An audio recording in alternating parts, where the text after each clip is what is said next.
Welcome back. Given the recent attacks in the Middle East, Canada is forced to make a statement. Justin Trudeau posted on X his statement. It reads, Canada unequivocally condemns Iran's airborne attacks against Israel. We stand with Israel after supporting Hamas's brutal October 7 attack. The Iranian regime's latest actions will further destabilize the region and make lasting peace more difficult. This is what Iran wants. I'm not going to defend Israel or justify Hamas in this video, but I want to stress the fact that the Iranian regime is nothing but pieces of crap. Trying not to swear on this. The Iranian regime does not care about Palestinian people. It does not care about the situation, and God forbid, all it wants to do is limit Israel's ability and ties to America. It's control that America has in the Middle East region. They don't want them in the Middle East. They want them gone. They don't want any foothold, any sort of strings of power in there.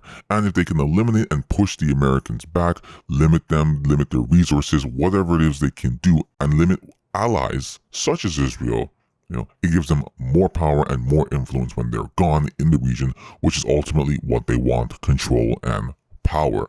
Trudeau goes on to say, the attack demonstrates yet again the Iranian regime's disregard for peace and stability in the region. We support Israel's right to defend itself and its people from these attacks. I don't agree with Trudeau on a lot, but I definitely agree with him here. Instability, chaos, these are the things that they want. These are the things that they fund. If they really want to help the Palestinian people, helping them build up better education, better infrastructure, becoming way more independent, advocating heavily for their freedom with the UN and establishing a two-state solution, showing their willingness for peace and prosperity, showing how that they're going to be funding that attempt at peace, at that two-state solution, fighting tooth and nail to make it happen, not physically fighting with your words, fighting with the laws that are on your side to create that situation. But they don't want peace. Egypt was able to form peace. Jordan was able to form peace. It's possible to form peace between these opposing nations. But Iran doesn't want that because it doesn't feed what Iran's ultimate goal is, which is control in the region. Trudeau goes on to say, I'm receiving regular updates from the National Security Intelligence Advisor, the Chief of the Defense Staff, and the Clerk of the Privy Council as the situation develops. We are in contact with allies and we will continue to monitor closely. Canada's place in this is going to be to keep up with their allies and do what they can on that end. Now, we have a bunch of Iranian officials who've been sneaking into Canada, or not even really sneaking. I've made videos on that. I'll try and post it somewhere so you can see. And we just let them in. And they're threatening Iranians here in Canada. Obviously, you can tell I'm not a fan of Iran, and nor should you be, nor should really anybody be, given what they've done to their own people several times on several different occasions and continue to do today, even as far as to come into Canada, as I was saying, and threatening Iranian Canadians on Canadian soil. But that shouldn't be any surprise. We have Chinese police stations threatening Chinese Canadians. We have Indian assassins assassinating Indian Canadians. And as we know, we have or had Trudeau testify for why all these foreign interferences from China is going unpunished. Sorry to have just dove into that right away without giving more context, but if you'd like to know a little bit more background, here it is. There was a suspected Israeli attack on Iran's consulate in Damascus on April 1st, which marked an unprecedented escalation by Israel against Iran. This was Syria. This resulted in the death of Iran's top soldier, Brigadier General Mohammad Reza Zahedi, among other Islamic Revolutionary Guard Corps commanders.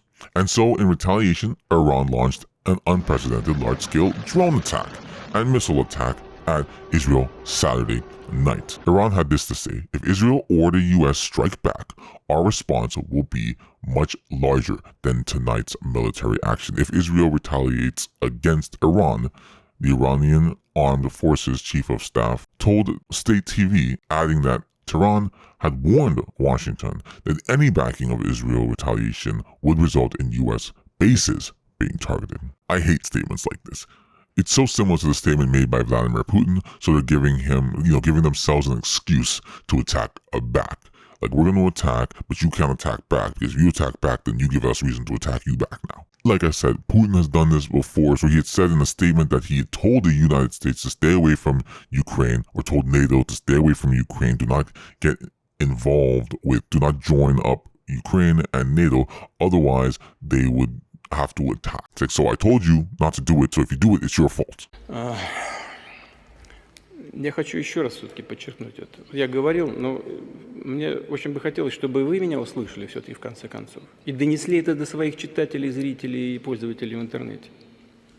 Но вы понимаете или нет, что если Украина будет в НАТО и военным путем будет возвращать себе Крым, европейские страны автоматически будут втянуты в военный конфликт с Россией. Конечно, потенциал объединенной организации НАТО и России несопоставим. Мы понимаем. Но мы также и понимаем, что Россия одна из ведущих ядерных держав. А по некоторым компонентам, по современности даже многих опережает. Победителей не будет. И вы окажетесь втянутыми в этот конфликт помимо своей воли. И вы даже не успеете глазом моргнуть, когда будете исполнять пункт 5 Римского договора. Господин президент, конечно, не хочет этого развития. И я не хочу. И я не хочу. Поэтому он здесь и находится, и мучает меня уже 6 часов подряд. You can't just make statements like that thinking you can take whatever country you want simply because you want to take it, or you've said, hey, if you try to do anything, I'm going to take this country. Like, it doesn't work like that. But all that being said, Biden has stated that he is not going to retaliate or be involved in any offensive attack that Israel may choose to do, which is a very smart move, especially considering the fact that this move by Iran didn't really do anything. They were able to destroy pretty much all of it. There's a little but minimal damage, and no one was killed, at least at the time that I had last seen. Anyways, I'm going to end it right there. Comment down below. Let me know what you think is going to happen and how this is all going to unfold. It's crazy out here. Iran does have China with them, along with Russia, and other parts of the Middle East as well. So this could really get really dangerous really fast. Not that it wasn't already dangerous to begin with, but we'll have to kind of see how the other countries make their statements and their movements and their actions about this. I'm not really sure if China's looking to really jump into a full-scale battle with their economy, not really doing the greatest. But, when countries' economies aren't doing the greatest, such as Canada, such as America, such as China even, it's those are the times where things get desperate and wars tend to break out. So for now, let's see what happens. Comment, subscribe, and look out for more.